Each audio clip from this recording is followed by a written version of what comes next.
All right, guys, welcome to the next setup. We are doing clam light look. So again, just touching really quick on where we just came from. We did a butterfly setup where we're having our key light high above and almost directly in front of our subject. I'm leaving the light right around the same placement.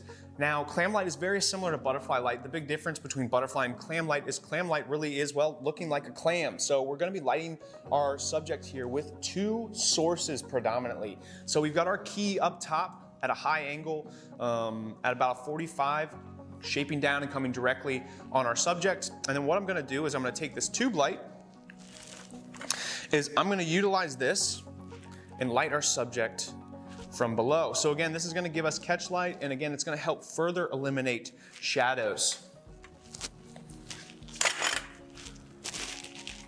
And so I'm just gonna fly this in here, and as you can see now, like, wow, I'm getting beautiful catch light. It just looks phenomenal. Not to be hitting on you here, David, but just got dreamy eyes, my man, dreamy eyes. I'm loving it. So we've got some beautiful catch light now. We've eliminated a lot of shadows, guys. You know, really nice look here with the clam light look. Now, commonly when you find people doing this, they're going to again be backlighting the subject. I am personally making the choice to not backlight. I love Leco lights, I love splashing on the wall. That's a favorite of mine. But again, we could utilize this source hiding here in the corner. Or again, I could bring this out. And like I said, if I really wanted to give my subject a kicker, I will turn this up on the dim and I'll bring it out of frame and just creating a little kicker there. So as you can see, flying it off, flying it on, off, off, on, ever so slightly. But it does make a difference. It does help separate them a little bit more. But again, you gotta understand what is the look you're going for. The more light you bring in, the more kicker, the more fill, the more key, the less shadow we have. And shadow is important for shape.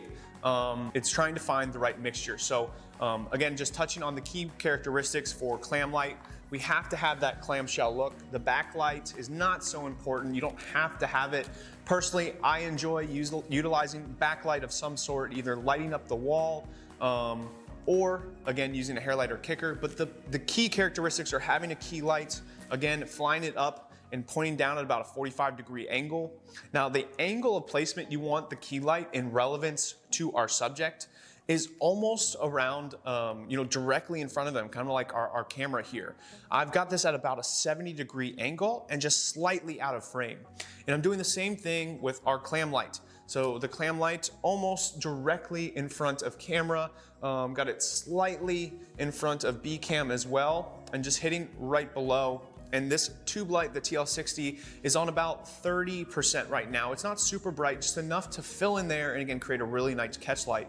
And that's really it, guys. That's the clam light setup. That's how I do it. Again, when I'm utilizing it, it's really for a beauty campaign and more specifically close-ups. This is a difficult lighting look to pull off, especially if you're trying to have masters or wides because, well, if you're doing masters, you're doing really extreme wide shots, establishing shots, things like that. You need to be able to see the full location, the ground, their feet, and you can't really do that with clam light. Clam light is often actually used more commonly, I find, with photo shoots and photo studios. Again, going for really, really nice close-up details, often for makeup campaigns or anything to do with fingernails. Again, close-ups, be that even on product shots. This can be really, really great option for doing some product shots as well. So it's not something that's in my arsenal. I'm using a lot based on my style and preference, but it is a great option for you to utilize if you would like to. With that being said, we'll jump on to the next lighting look.